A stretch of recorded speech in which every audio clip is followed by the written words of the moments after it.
Are people afraid there? I mean, how many people are in these protection camps? Well, in protection camps, probably really not the right word, Harris. They're in IDP camps, but the Fulani, these Islamic radicals, are attacking the IDP camps.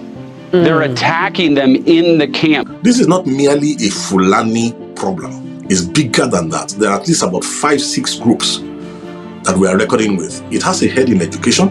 It has infiltrated our security defense systems. Over the years, it has infiltrated governance. We are dealing with something that is global, but has a local face. Its objective is to take the whole of Nigeria, not some of Nigeria. Just like the terrorist thugs attack our cherished Christians. These are cherished people. These are great people. Leave them alone. Warning, the Nigerian government better move fast before it's too late. If they don't, there's going to be hell to pay. And he knew they would have to kill Muslims as well. That's why for the first 15, 16 years, it was targeted only at Christians first. I told publicly that in the later years, towards the end, when they're about to strike Nigeria completely, they will start killing Muslims as well. And for those who say this is about climate change and land and things like that and economically driven, why would you burn down a church? Why would you attack an IDP camp? Screaming Allah Akbar. I think you're slightly hiding behind the fact you don't know what all their religion was. But you must know how many people have been killed. I can give you figures. You did not ask me. I can give you figures of those that lost their lives when... How many Christians have been murdered in Nigeria since 2009? Since over the last 5 years, I can categorically tell you that 177 have been killed. And it does not mean that the killing... But you said to me... You said to me earlier you did. Yeah, but hang on. Foreign Minister, with respect. Muslim. They are not necessarily Muslim. Foreign Minister. To understand that. I'm hereby instructing our Department of War to prepare for possible action. If we attack, it will be fast, vicious, and sweet.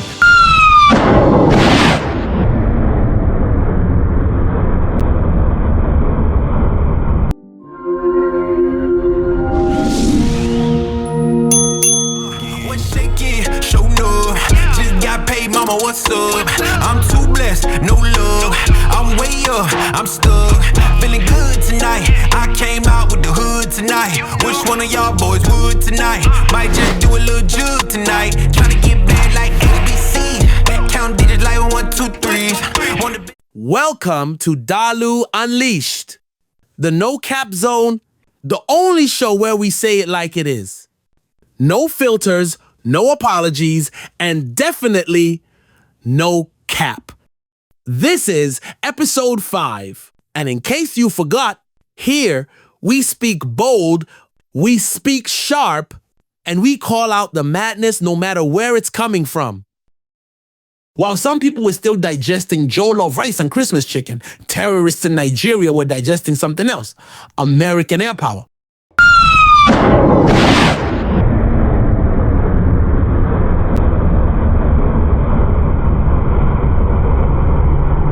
On Christmas night, see, the terrorists thought the holiday schedule applied to them too. They thought, Christmas, nobody's working. Today's our off day. Allah Akbar. Allah Akbar. Tomorrow we get back to work. They attacked the mosque and were probably thinking, no problem, we'll strike a church next. Same playbook as usual. Turns out somebody clocked in, and suddenly Christmas became very educational. Today, I'll tell you what happened, who got reminded, and why this shook more people than the media wants to admit. On Christmas night, the United States launched a couple of Tomahawk missiles against ISIS terrorists in northwest Nigeria, specifically Sokoto State. Kaboom! Many Nigerians, and even pundits, have been wondering why the United States chose to strike Sokoto first, when terrorists in the northeast, places like Zamfara and Borno State, appear more active and deadlier. Well, my friends, it was a statement. It was a show of force. Sokoto is instrumental to everything that goes on in Nigeria, politically, historically, ideologically. And stay tuned because I'm going to expand on that shortly. Now, here's the part most people missed. Trump revealed on Friday that the U.S. military strike targeting Islamic State militants in Nigeria was originally scheduled for Wednesday, but he personally ordered it delayed until the 25th. In an interview with Politico, Trump said, they were going to do it earlier. And I said, nope, let's give a Christmas present. They didn't think that was coming, but we hit them hard. Every camp got decimated. That line matters. Now, before I go any further, let me dispel some misleading nonsense from people who are genuinely ignorant and from others who sound suspiciously like terrorist sympathizers claiming the United States is somehow coming for Nigeria's oil. That argument collapses under basic facts. The United States is currently the world's leading producer and exporter of natural gas. Nigeria exported roughly 32.86 billion cubic meters of natural gas in 2024, substantial for Africa, globally significant, but much smaller than the U.S. total. Source, CEI data. By comparison, the United States exported about 63.5 billion cubic meters of natural gas in 2024 and approximately 72.8 billion cubic meters in just the first half of 2025 alone. That's not competition, that's scale. The same goes for crude oil. The United States is the largest oil producer in the world, producing roughly 13.2 to 13.6 million barrels per day in 2024 to 2025. Nigeria, on the other hand, averages about 1.5 to 1.8 million barrels per day. The Dangote refinery, the largest refinery in Africa and one of the largest in the world, imports unrefined crude from Texas. Did you catch that? A Nigerian refinery running on American crude. And while we're at it, let's talk cost. A single Tomahawk cruise missile costs roughly $1.4 million to over $2 million per unit.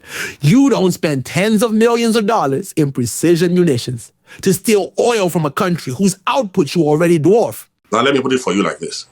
The architecture for the intelligence behind this thing is more than the local intelligence. But they have contacted local actors. You see, there's what they call the ISWAP. The Fulani is there. Then you have the Kanuri-dominated Boko Haram. Then you have Lakurawa, Ansaru, and all those other offshoots of the global template provided by Al-Qaeda. Many headed, only one heart. And what the idea is to take Nigeria, take West Africa, take the rest of Africa, and then use that resources to dominate the world. This is bigger than oil, my friends. If terrorists are allowed to complete their conquest of Nigeria and expand into other African countries, placing vast natural resources under an Islamic State, imagine having that in your war chest. The rest of the world would feel the impact, including the United States. And that's why I anticipate more U.S. strikes in the coming days. Now that we've cleared that nonsense out of the way, let's get back to Sokoto. Why Sokoto? Ever heard of the Sokoto Caliphate?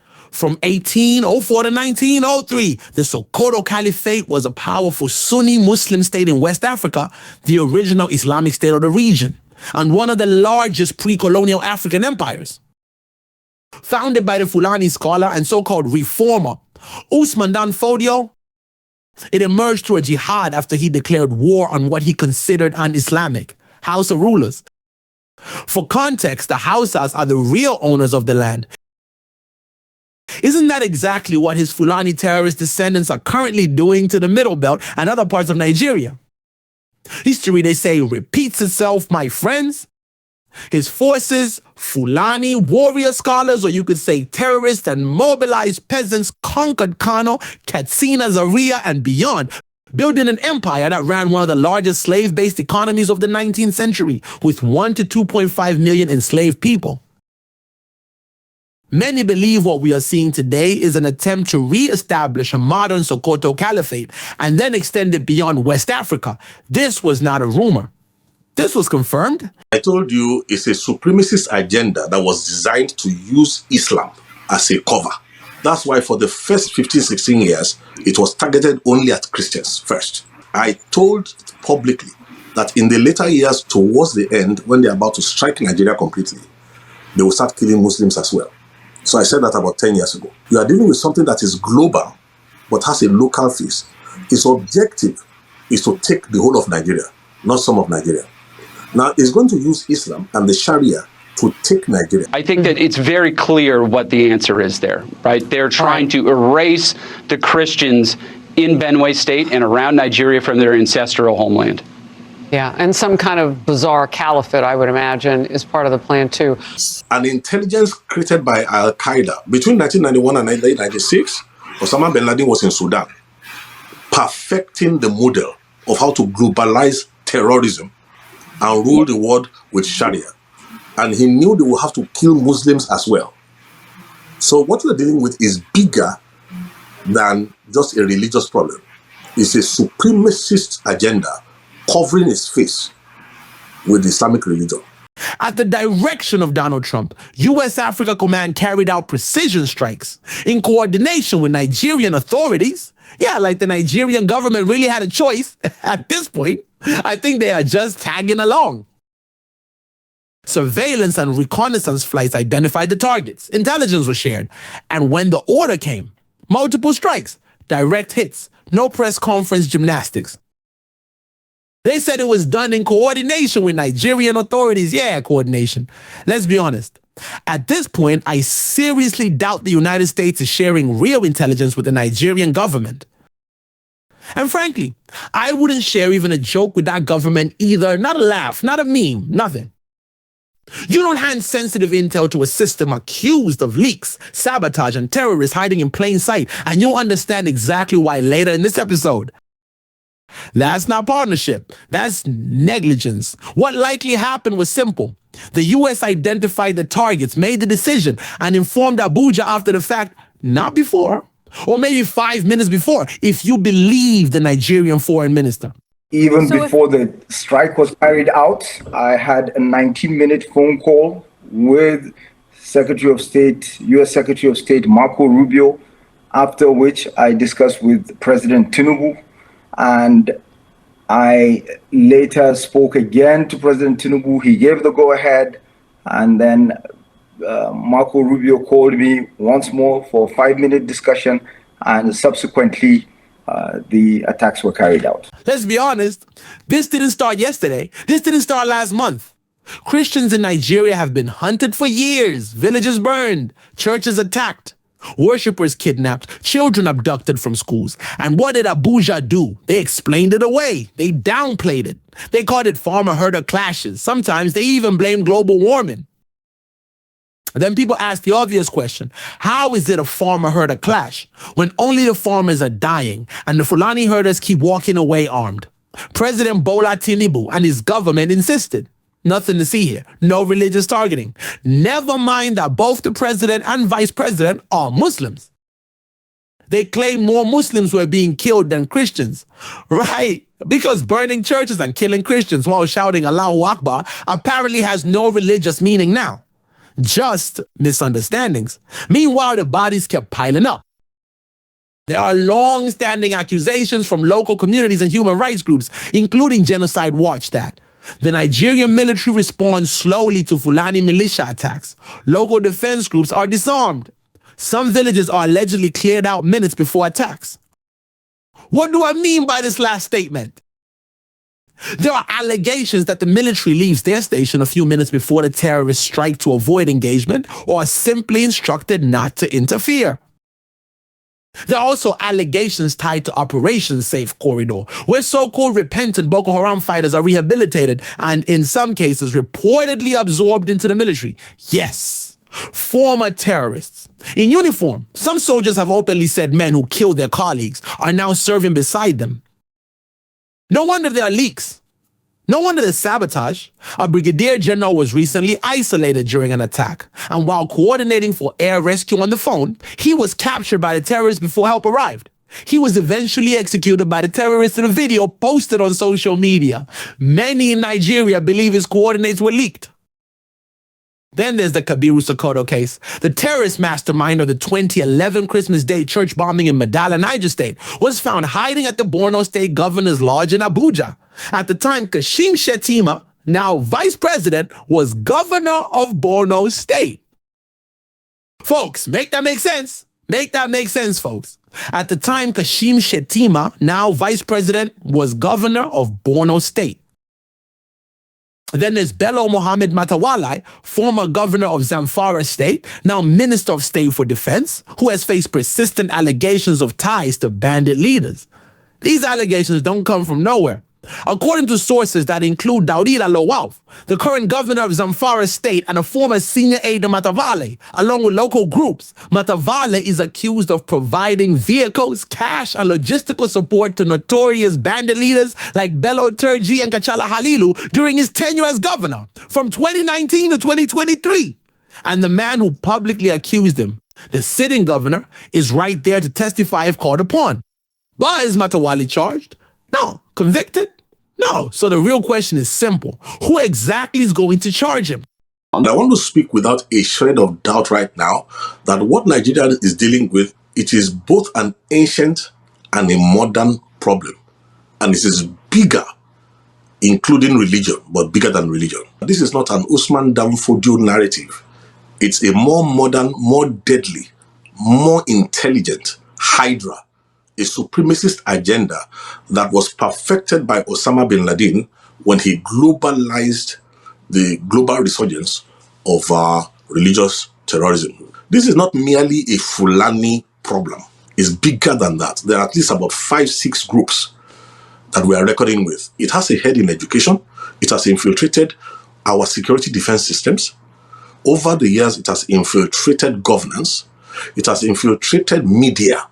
Let's talk about Sunday Jackson, a Christian farmer attacked by an Islamic Fulani radical with a knife, defended himself against the attacker and stabbed and killed the attacker with the attacker's knife, survived, and Nigeria sentenced him to death. Read that again.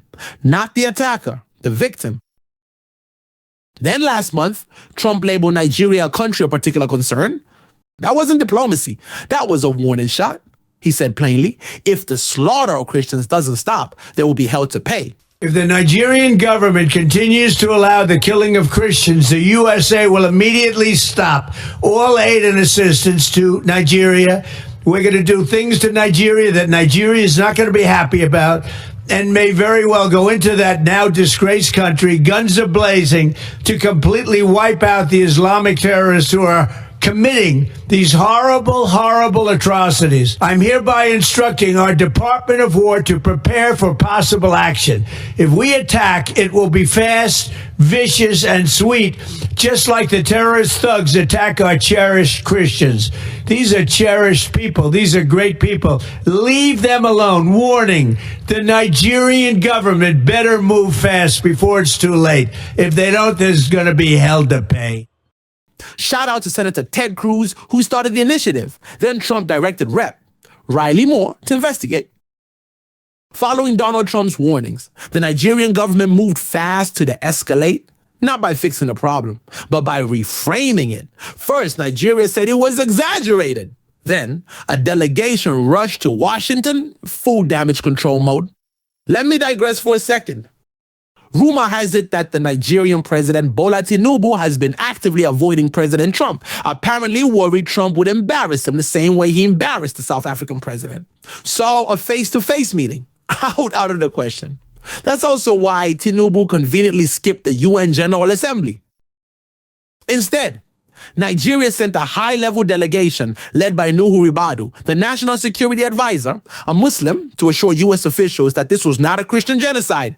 Then came Mohammed Idris, the Minister of Information, also a Muslim, who said the whole spat was resolved through firm, respectful engagement, meant to correct faulty data.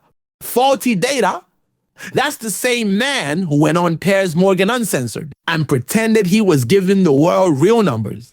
Do you accept that there is a big problem? You know, we can quibble over precise numbers, but you've already said by your own numbers, over 100 Christian churches have been attacked. You won't commit to how many Christians have been killed. I think you're slightly hiding behind the fact you don't know what all their religion was. But you must know how many people have been killed. I can give you figures. I can give you figures. You did not ask me. You did not ask me. I can give you figures of those that lost their lives when. How many Christians have been murdered in Nigeria since 2009? Since over the last 5 years, I can categorically tell you that 177 have been killed. And it does not mean that the killing. But you said to me. So let's be clear. Muslim officials trying to convince the world that the mass killing of Christians, the seizure of their lands, and even the renaming of towns with Muslim names is somehow not Christian genocide. This is a textbook case of taqiyya, an Islamic concept that allows Muslim believers to conceal or lie about their intentions when cornered. In other words, when the facts become impossible to deny, or when the pressure becomes intense, the narrative gets rewritten. That number, the one he claimed was Christians killed in 5 years, supposedly came from reliable sources. But notice something important. He never shows his source. No paperwork, no data set, no transparent backing, just a number on air. Now, let's listen to reliable information from people directly involved. I've performed several genocide burial, more than 70 times. Imagine some of the graves are 501 people killed in one night in Dogona, Hawa, village named Gemburu. The Nigerian government downplayed that one because the Islamic are controlling the government. Nigeria also hosted a U.S. congressional delegation offering what they called a direct perspective on security and so-called religious coexistence. Officials emphasized cooperation while insisting any help must respect Nigeria's sovereignty and territorial integrity. Because apparently sovereignty matters more than survivors. And the terrorists running rampant are respecting Nigeria's territorial integrity. Then enters Riley Moore. Congressman Moore led a delegation to Benue State, meeting survivors and local leaders. He heard harrowing stories. A woman who watched her husband and 5 children murdered. Another whose unborn baby was reportedly ripped from her womb. Moore stated plainly, there are more than 600,000 displaced Christians in Benue State alone, blaming genocidal Fulani terrorists for the attacks. This wasn't a photo op. This was a fact-finding mission. And then Moore asked the most obvious question of all. If this is just farmer-herder clashes, where are the IDP camps for Muslim herders in Benue State? The Nigerian government's response? I mean, how many people are in these protection camps? Well, in protection camps, probably really not the right word, Harris. They're in IDP camps, but the Fulani, these Islamic radicals, are attacking the IDP camps. They're attacking them in the camps. And for those who say this is about climate change and land and things like that and economically driven, why would you burn down a church? Why would you attack an IDP camp? Screaming Allah Akbar. And you went to these camps of internally displaced people. Tell me what the people told you. I met one woman, and I see you're showing some of the pictures, who had lost her entire family. 5 of her children were murdered right in front of her, and she was pregnant at the time and was able to escape. She had that child at an internally displaced camp, and I mean, you could just see that her soul had literally left her body. And there are countless stories like this. Another woman was attacked. Her family was attacked. She lost her husband, her 2 daughters, and they murdered her unborn child. These Islamic terrorists murdered her unborn child and took it right out of her. Under U.S. pressure, Defense Minister Mohammed Badaru Abubakar, a Muslim, suddenly resigned. A Christian general was installed. Optics matter. The U.S. ambassador was recalled. And then Sunday Jackson, the Christian man on death row for defending himself, was pardoned on December 24th, 2025 by the governor of Adamawa State, Ahmad Fintiri, a Muslim. Funny how justice shows up right after pressure. Then on Christmas Day, the Nigerian Muslim president wished Christians a Merry Christmas and even tagged Donald Trump, like a student making sure the teacher knows he showed up for class. Then, after a Boko Haram suicide bombing hit a mosque in the Northeast, our sincere condolence to the families of the killed and best wishes to the injured, you know the bomber was most likely shouting, Allahu Akbar, before taking innocent people with him and wounding others. Then, just when it seemed like the last news out of Nigeria on Christmas Day was the mosque suicide bombing the United States struck with Tomahawk missiles.